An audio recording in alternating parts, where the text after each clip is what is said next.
The first sighting of Donald Trump arriving in Milwaukee last night for the Republican Party convention that will formally make him the candidate for president.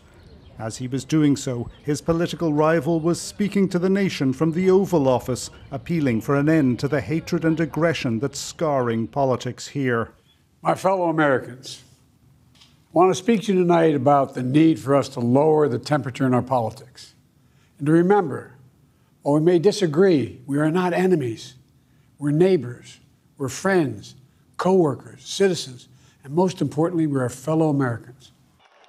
During an animated and heartfelt address, Joe Biden said a former president was shot and an American citizen killed for simply exercising his freedom to support the candidate of his choosing. But politics must never be a literal battlefield, and God forbid, a killing field. I believe politics ought to be an arena for peaceful debate, to pursue justice, to make decisions guided by the Declaration of Independence and our Constitution. Above all, he said, it was time to cool down the language of politics. There is no place in America for this kind of violence, or for any violence ever. Period. No exceptions. We can't allow this violence to be normalized. Meanwhile, Donald Trump may have dodged another bullet. A federal judge in Florida has thrown out the stolen documents case brought by special counsel Jack Smith. That case, a federal prosecution for taking top-secret documents and keeping them at Mar-a-Lago when he left office, has been dogged by delays in court. In a ruling today, Judge Aileen Cannon said Smith lacked the constitutional power to carry out his tasks. The ruling will almost certainly be appealed, but casts real doubt over any case involving a special prosecutor. And all of this comes as the Republican convention starts tonight in Milwaukee, Wisconsin, the most marginal of the battleground states that will decide the presidential election. Sean Whelan, RTE News, Washington. Within hours of the assassination attempt on Donald Trump, this factory in China was producing T-shirts with the now iconic image of the bloodied former president pumping his fist in the air. The picture also features prominently on Donald Trump's official website above a request for donations. It will no doubt see the campaign raise millions of dollars, but what will the shooting mean for the election? There are mixed views among analysts. The Trump strongman image will appeal to the former president's support base, but they were going to vote for him anyway.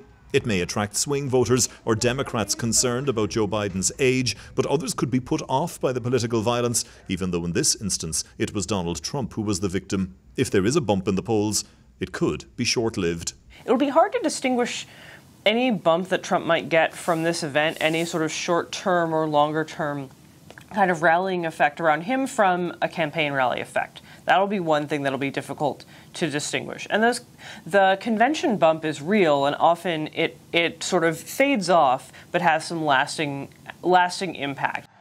The assassination attempt could give Joe Biden a boost in the polls if he can successfully come across as a strong leader at a time of crisis without any gaffes, sparking fresh concerns about his age. It also means that the Democrats are now less likely to try to replace him as their candidate. Because of the need to project unity, the need to project stability, you don't change your nominee now. And the Democrats had a very small window. It had to be before the convention started on August 19th to set up another candidate, in terms of profile, policies, and taking on Trump. And I think that window goes unless Biden suffers another effective meltdown like he did in the debate at the end of June. There will no doubt be many more twists and turns in this campaign, hopefully none as dramatic as an assassination attempt, but drama there will be, leaving voters and the merchandise sellers trying to keep up with it all. Brian O'Donovan, RTE News. Well, let's cross over now to our Washington correspondent, Sean Whelan. Sean, a significant legal win for Donald Trump today, just as he's about to announce his running mate in this presidential election. Yeah, Sharon, it really is a case of dodging another bullet there with the Mar-a-Lago case. The judge in that one, Aileen Cannon, she was appointed by Donald Trump himself back in 2020. She has now effectively thrown that case out, saying that the special prosecutor was not properly appointed under the Constitution. The law that allowed for special prosecutors expired in 1999.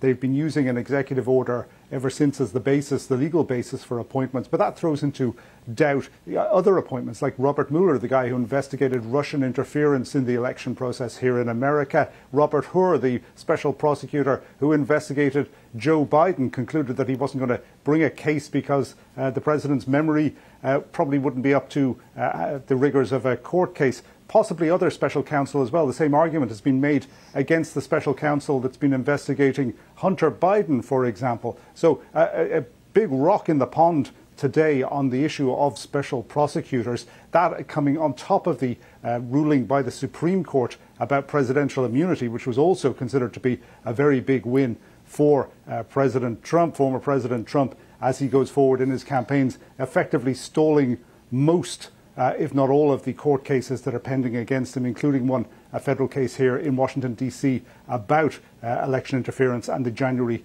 6th case. Trump now in Milwaukee on the eve of the beginning of this conference that will nominate him formally as their presidential pick on Thursday night. But between now and then, there's lots of business and procedure to be done, including the appointment of a vice president. And we're expecting a name to emerge anytime now, from now on, because they're having a roll call vote in about an hour's time amongst the delegates in Milwaukee to get the process going of selecting the official ticket of Trump and his vice presidential pick.